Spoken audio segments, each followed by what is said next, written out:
అన్నదాత అన్నదాత మీ అన్నదాత చెమటోడ్చి ఆహారాన్నందించే రైతన్న అనునిత్యం నీ కండదండగా నిలిచే నేస్తం ఎవరన్నా అన్నదాత అన్నదాత మీ అన్నదాత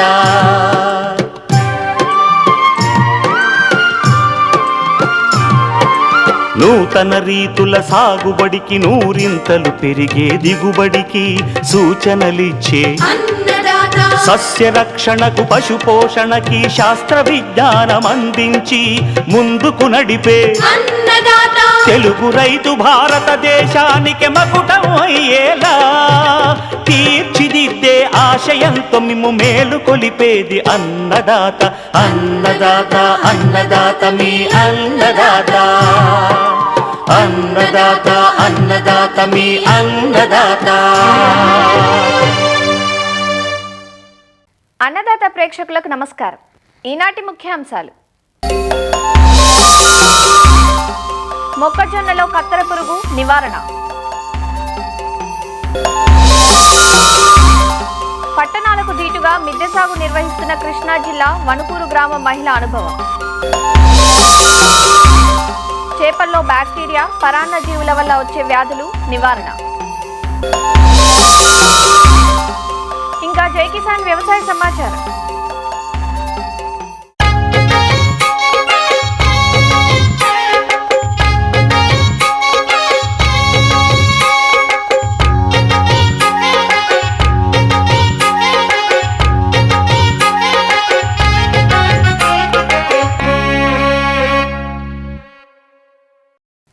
తెలంగాణ జిల్లాల్లో వరి తర్వాత సాగయ్యే ఆహార ధాన్యపు పంట మొక్కజొన్న.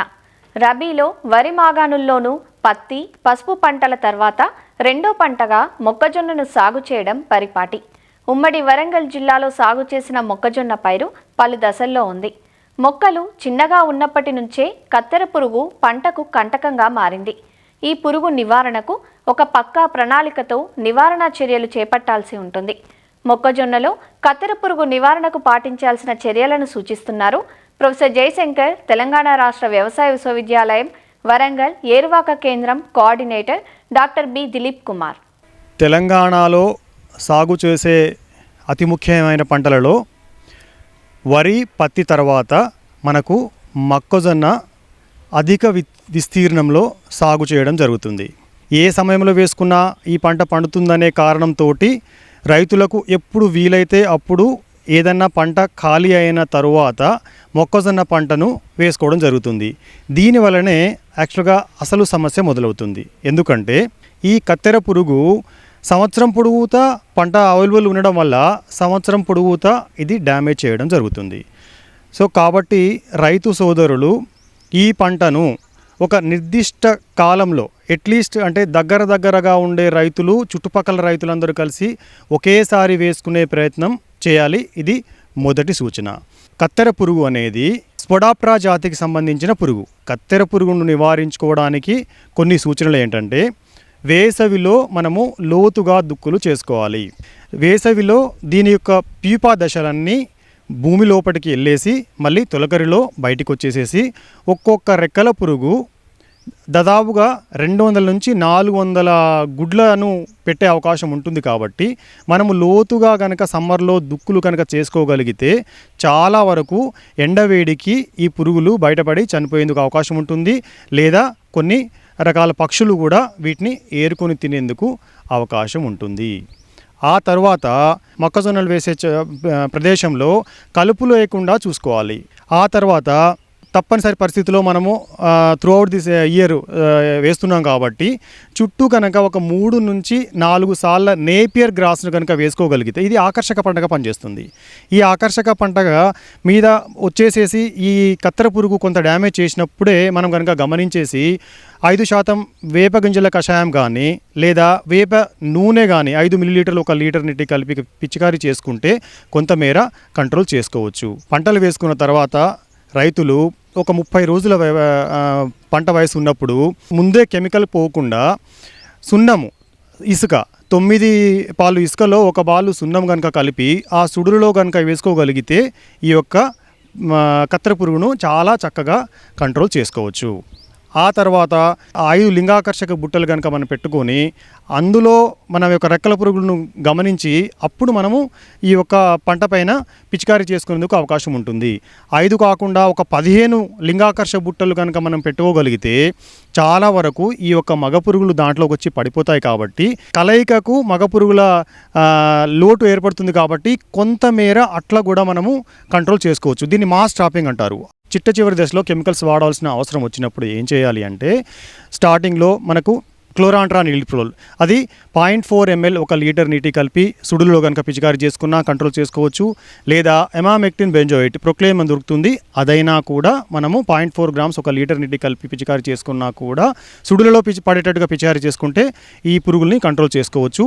లేదు ఇంకా కొంచెం ఇంకా పవర్ఫుల్ కావాలి మందు కావాలనుకున్నప్పుడు సయాంట్రోనిలిప్రోల్ కూడా మనము 1.4 మిల్లీలీటర్లు 1 లీటర్ నీటి కలిపి పిచికారీ చేసుకున్నా కూడా ఈ యొక్క కత్తెర పురుగును కంట్రోల్ చేసుకోవచ్చు. 4 నుంచి 5 దశకు చేరినప్పుడు కెమికల్స్తో అంత ఈజీగా కంట్రోల్ అవ్వదు. అప్పుడు తప్పనిసరిగా విషపు ఎర ఖచ్చితంగా వాడాలి. ఈ విషపు ఎర కోసం అని చెప్పేసి 1 ఎకరానికి 10 కేజీల తౌడులో ఒక 2 కేజీల బెల్లము చక్కగా ముందు రోజు కలిపి పెట్టుకొని అందులో ఒక 1/2 లీటర్ క్లోరిపరిపాస్ కానీ లేదా 1/2 లీటర్ మోనోక్రోటోఫాస్ కానీ కలిపి ఒక ముందు రోజు తయారు చేసుకుంటే చాలా మాగి అయి చక్కటి వాసన వస్తుంది. దీన్ని తీసుకెళ్ళి కనుక మనం సుడులో వేసుకోగలిగితే పెద్ద సైజులో ఉండే అంటే చివరి దశలో ఉండే కత్తెర పురుగు కూడా చాలా చక్కగా కంట్రోల్ అయ్యేందుకు అవకాశం ఉంటుంది.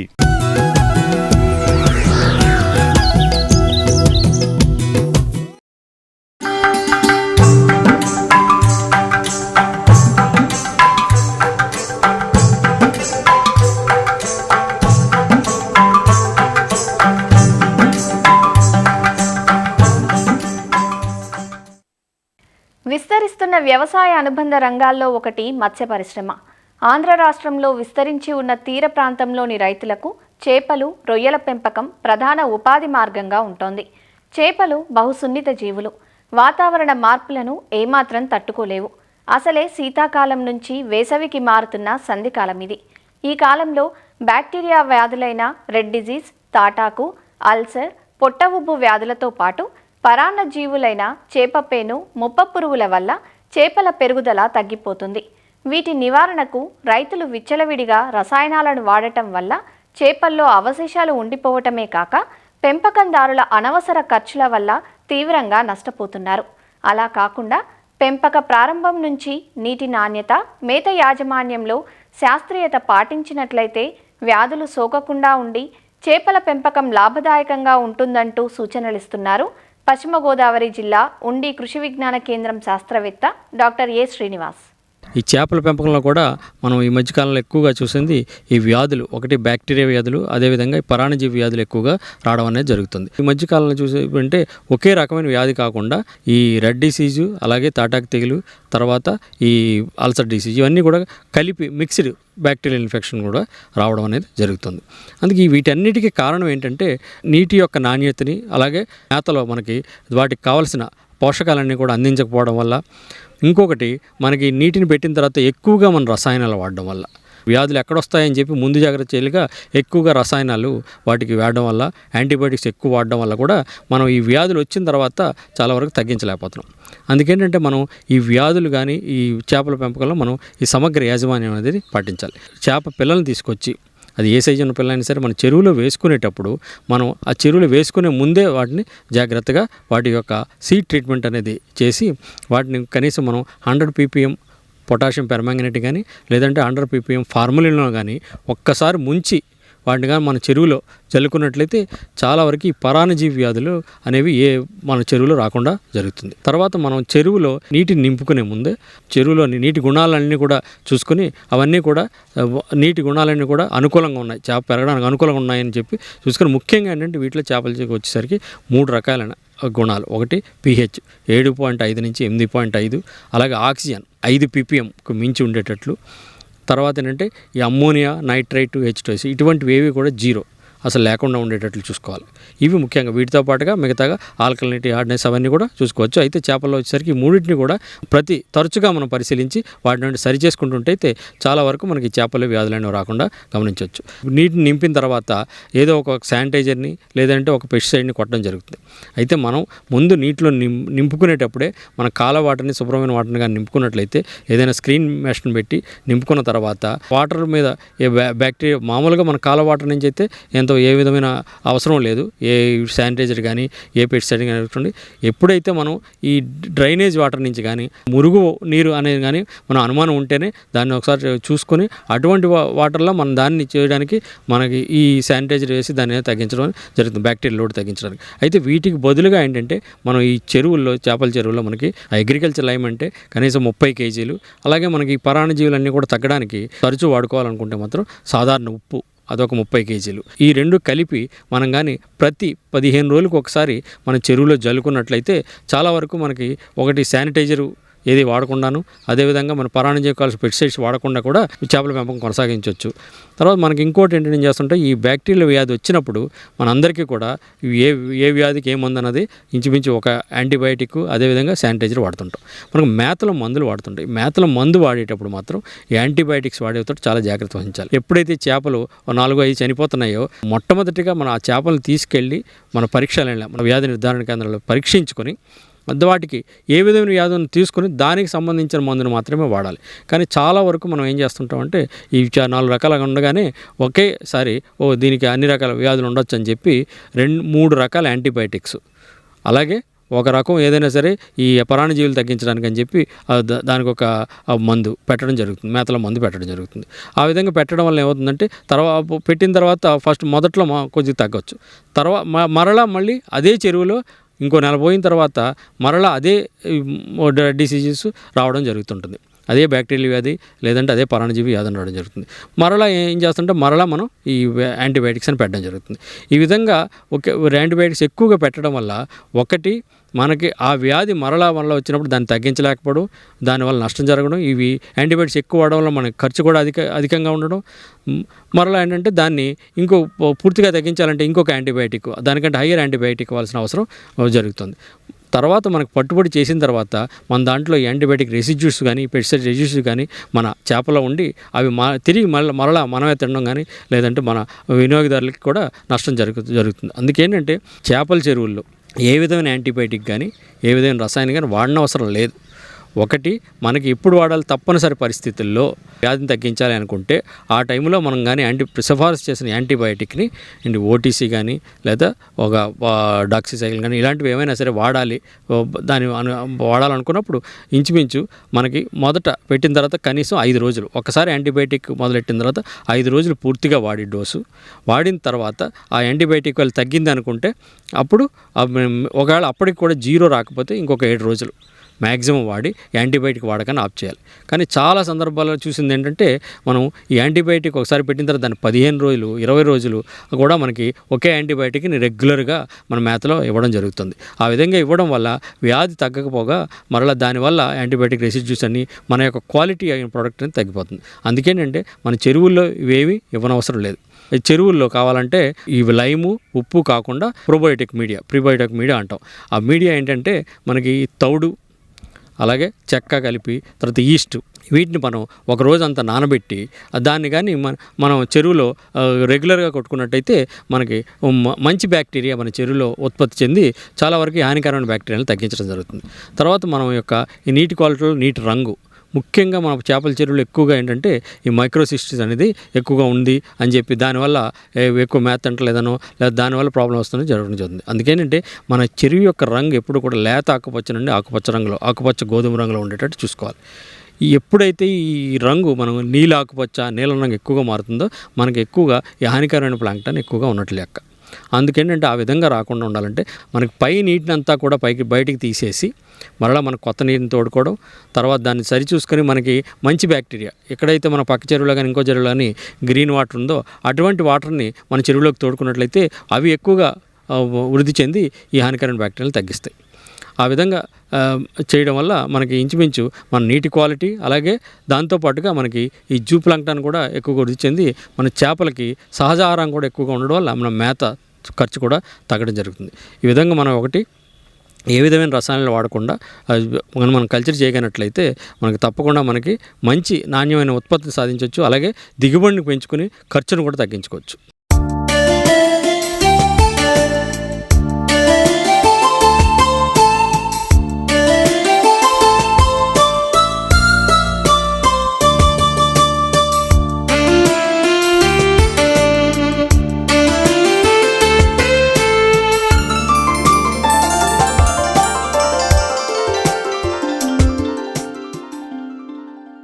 మిద్దె తోటలో సొంతంగా పెంచుకుంటున్న కూరగాయలు, పండ్లు అవి ఆరోగ్యానికి చేస్తున్న మేలును గుర్తించాక ఎందరో ఔత్సాహికులు మొక్కల పెంపకానికి ఉత్సాహం చూపిస్తున్నారు.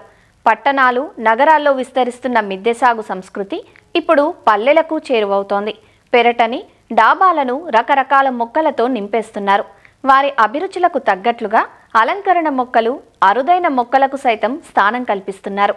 మొక్కల పెంపకంపై ఉన్న మమకారంతో తన ఇంటిని నింపేయడమే కాదు, ఎన్నో బహుమతులను అందుకున్నారు కృష్ణా జిల్లా వణుగూరు గ్రామానికి చెందిన మహిళ. తన నందనవనాన్ని ఎలా తీర్చిదిద్దారో ఆమె మాటల్లోనే తెలుసుకుందాం.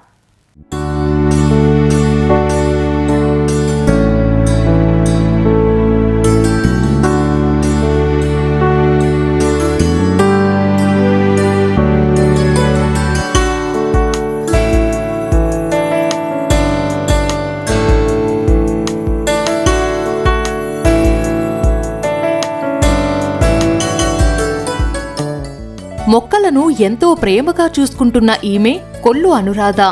కృష్ణా జిల్లా వణుకూరు స్వగ్రామం.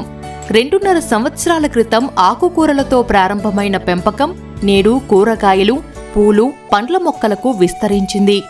ఇంటి ఆవరణలో ఉన్న అందమైన మొక్కలు సాదరంగా ఆహ్వానం పలుకుతాయి. ఇక మేడపై ఓ నందనవనాన్ని సృష్టించారు అనురాధ. పెంపకం పూర్తిగా సేంద్రియం. ఇందుకోసం వంటింటి వ్యర్థాలతో పాటు కషాయాలను సొంతంగా తయారు చేసుకుంటున్నారు. మిద్దె సాగులో ఈమె చేసిన కృషికి బహుమతులు సైతం వరించాయి. ఇలా మొక్కలను పెంచటం వల్ల ప్రత్యేకమైన వ్యాయామాలేవీ అవసరం లేదని, స్వచ్ఛమైన గాలి పీల్చుకుంటూ ప్రకృతి ఒడిలో సేద తీరటం ఎంతో సంతృప్తిని ఇస్తుందంటారు అనురాధ. నేను 2 సంవత్సరాలన్నర అవుతుందండి మొదలుపెట్టి. స్టార్టింగ్లో మళ్ళు కట్టించుకున్నానండి. తర్వాత ఏమో కొన్ని 100 రూపీస్ టబ్బులు ఉంటాయి, కూలర్ టబ్బులు ఉంటాయి, అవన్నీ యూజ్ చేసుకున్నానండి. కూలర్ టబ్బులు ఏమో ఆకుకూరలకి, 100 రూపీస్ టబ్బులు ఏమో ఫ్రూట్ మొక్కలకు పెట్టుకున్నాను. 50 రూపీస్ టబ్బులు ఏమో కొత్తిమీర ఇట్లాంటి చిన్న చిన్న పుదీనా అట్లాంటికి ఉపయోగించుకున్నాను. ఈ మధ్యకాలంలోనే హాఫ్ డ్రమ్ములు పెట్టుకున్నానండి. 200 లీటర్ తెచ్చుకొని హాఫ్ చేసుకొని అందులో ఫ్రూట్ మొక్కలు పెట్టుకున్నాను. చుట్టూతోనేమో అంతర పంటగా వేసుకుంటున్నాము. బీరతీగలు అవి పాకటానికేమో అది కట్టించుకున్నానండి. ఫస్ట్లో నేనండి ఆకుకూరలతో స్టార్ట్ చేశానండి. తర్వాత ఏమో మెల్లమెల్లగా కూరగాయ మొక్కలు బెండని, బీరని, చెట్టు చిక్కుడు, మిర్చి, టమాటా, ఆగాకర, కాకర, సొర ఇట్లా కూరగాయ మొక్కలు అన్నీ మేము తినే వరకే పెంచుకుంటున్నామండి. తర్వాతనే ఫ్రూట్ మొక్కలు మొదలు పెట్టామండి. ఫ్రూట్ మొక్కలు కూడా కాపు బాగానే వస్తున్నాయి. కొంచెం వాటికి పెద్ద డ్రమ్ములు ఇచ్చుకుంటున్నాను. స్లాబ్ మీద పెడితే స్లాబ్ పాడవుద్ది, మనం ఊడ్చుకోవాలన్నా కడుక్కోవాలన్నా వీలుగా ఉండదని స్టాండ్లు చేయించేసుకున్నాం ఒకసారి. మందారాలండి హైబ్రిడ్ 18 రకాలు ఉన్నాయండి. అన్ని ముద్ద, రెక్క. నాటి ఏమో 8 రకాలు, కింద 7 ఉన్నాయి, ఇక్కడ ఒకటి ఉంది, టెర్రస్ మీద ఒకటి ఉంది. రోజు పూలేం తక్కువ అండి, అవి కొంచెం బతకట్లేదని తగ్గించేశాను. ఆర్నమెంట్ ప్లాంట్స్, 100 వారాలు కూడా 2 ఉన్నాయి. ఇంకా కనకంబరాలని, మళ్ళని చాలా వెరైటీలే ఉన్నాయండి. ఈ రోడ్ సైడ్ అందంగా ఉంటుందని అట్లా పెట్టుకున్నాం. కింద అన్ని పూల మొక్కలే పెట్టుకున్నాం. ఫ్రూట్స్ మొక్కలు కూడా ఉన్నాయి. స్టార్ ఫ్రూట్ ఒకటి ఉంది, జామ్ ఉంది, సీడ్లెస్ జామ్ ఉంది, కింద ద్రాక్ష కూడా ఉంది. పైకి ఎక్కిస్తున్నాం దాన్ని. చలికాలంలోనేమో ఏమేమి పండుతాయో అవి పెట్టుకుంటానండి. టమాటా ఒకటి, బెండ ఒకటి, ఆకుకూరలు, కాకర, ఆగాకర కాపు అయిపోయింది, సీజన్ అయిపోయింది దానికి. మా కూరగాయలు మేమే పండించుకుంటాం. నేను బయట కొంటాం తక్కువ. మేము వారంకి 5 రోజులు మా మిద్దె తోటలో పండి మేము తింటాం. ఎప్పుడైనా 1 రోజు 2 రోజులు అట్లా కొనుక్కుంటాం. ఆకుకూరలో సక్సెస్ అయినప్పుడు కూరగాయలు, ఇక దాంట్లో సక్సెస్ అయినప్పుడు ఇక ఫ్రూట్ మొక్కలు అట్లా పెంచుకోవచ్చు. నేను కూడా అట్లాగే చేశాను. ఈ మధ్య రోజ్ సొసైటీలో ఫస్ట్ ప్రైజ్ వచ్చిందండి. విజయవాడ టెర్రస్ గార్డెన్ అని దానికి గ్రూప్ తరపున బెస్ట్ గార్డెనర్గా అవార్డు ఇచ్చారండి. నాకు 2 అవార్డులు వచ్చాయి. చాలా ఆనందం అనిపిస్తుందండి. ఇంకా ఇంకా పెంచుకోవాలి, ఇంకా బాగా చేసుకోవాలి, ఇంకా ఇలాంటి ప్రైజులు చాలా తెచ్చుకోవాలని చాలా ఆనందంగా ఉంటుంది. ఇందులో నేను 4:30కి వస్తానండి. ఇక టైం తెలియదండి నాకు. ఇందులో పని చేస్తుంటే అసలు చీకటి పడేదాకా ఉండిపోతా. అంటే కలుపు మొక్కలే తీసుకొని ఎరువులు వేసుకొని నీళ్ళే పట్టుకొని ఊడ్చుకోవడం, ఇట్లా చీకటి పడే వరకు అసలు ఎప్పుడు చీకటి పడ్డాక ఇంకా కనబడట్లేదు అనుకున్న టైంలో వెళ్ళిపోతా కిందకి. ఇదివరకు అంటే కొంచెం నిద్ర అది పట్టేది కాదు. నాకు ఇది ఒక ఎక్సర్సైజుల కింద ఉపయోగపడుతుంది. నేను వాకింగ్కి వెళ్ళను, నాకు ఇక్కడే సరిపోద్ది. వాకింగ్లు ఎక్సర్సైజులు అన్నీ ఇక్కడే సరిపోతాయి.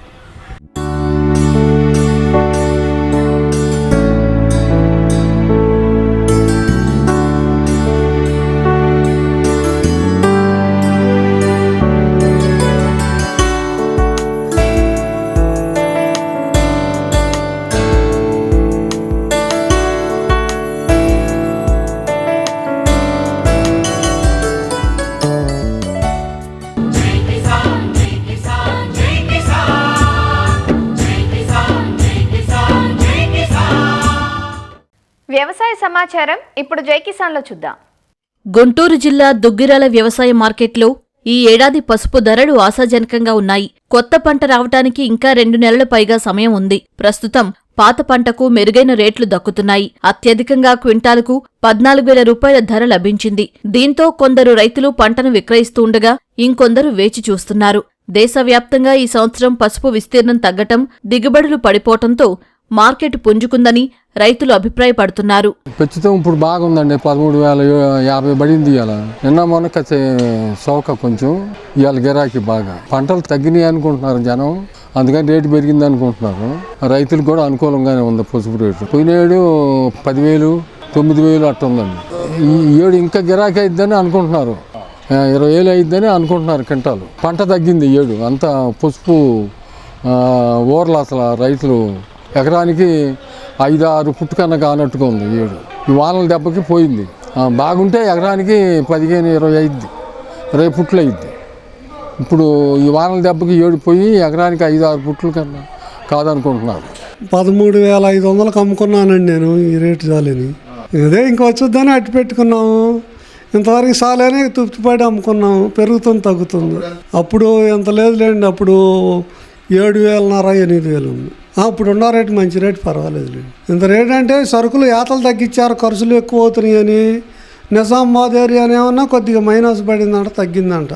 అది తోటలు దెబ్బతిన్నాయి అంట. అది దిగుబడి తగ్గినా ఇంకా వస్తే రావచ్చు, మళ్ళీ తగ్గితే పడిపోయింది అనుకో, కొత్తది వస్తే పడిపోద్ది. అందుకని కొంతమంది తీసేస్తున్నారు. ఇంకా అంటే మాది మీడియం సరుకు, క్వాలిటీ అయితే 14,000 దాకా ఉంది. పసుపుకు ధరలు పెరగడంతో గోదాముల్లో నిల్వలు చురుగ్గా కదులుతున్నాయి. ఈసారి పసుపు ధరలు ఆశాజనకంగానే కొనసాగుతున్నాయని, జనవరి నుంచి ధరలు క్వింటాలు 10,000 రూపాయలను అధిగమించి ముందుకు పోతున్నాయని మార్కెటింగ్ శాఖ అధికారులు చెబుతున్నారు. పసుపు అనేది కూడా ఈసారి డిమాండ్కు తగ్గట్టుగా ఉత్పత్తి ఉంది. అదేవిధంగా లోకల్ వెరైటీ మీద ఎక్కువ డిమాండ్ ఉండడం కారణంగా గత సంవత్సరంతో పోలిస్తే దాదాపుగా 1,500 రూపాయలు నుంచి 2,000 రూపాయలకు పైగా అధికంగా ధర లభించే అవకాశం ఉంది. ఈరోజు దుగ్గిరాల మార్కెట్లో ఫింగర్ మరియు బల్బ్ వెరైటీస్కి దాదాపుగా 13,500 నుంచి 14,000 వరకు కూడా ప్రైస్ అనేది లభిస్తుంది. ఈసారి వాణిజ్య పంటలన్నిటికీ కూడా డిమాండ్ అధికంగా ఉంది. ముఖ్యంగా టారిఫ్స్తో సంబంధం లేకుండా ఈసారి డిమాండ్ అధికంగా ఉండడం కారణంగా రైతులకు చాలా ఎంకరేజింగ్ ప్రైజెస్ ఉండే అవకాశం ఉందని, అదేవిధంగా రైతులకు ప్రొడక్షన్ అనేది కొంత తగ్గినప్పటికీ వ్యత్యాసం గత సంవత్సరంతో పోలిస్తే కొంత వ్యత్యాసం ఉన్నప్పటికీ కూడా మరి వ్యాపారులు ముందుకొచ్చి మరి డిమాండ్కి తగ్గట్టుగా ప్రొడక్షన్ లేకున్నా వారు కొనుగోలు చేయడం కారణంగా ధరలు పైకి వచ్చే అవకాశం ఉంది.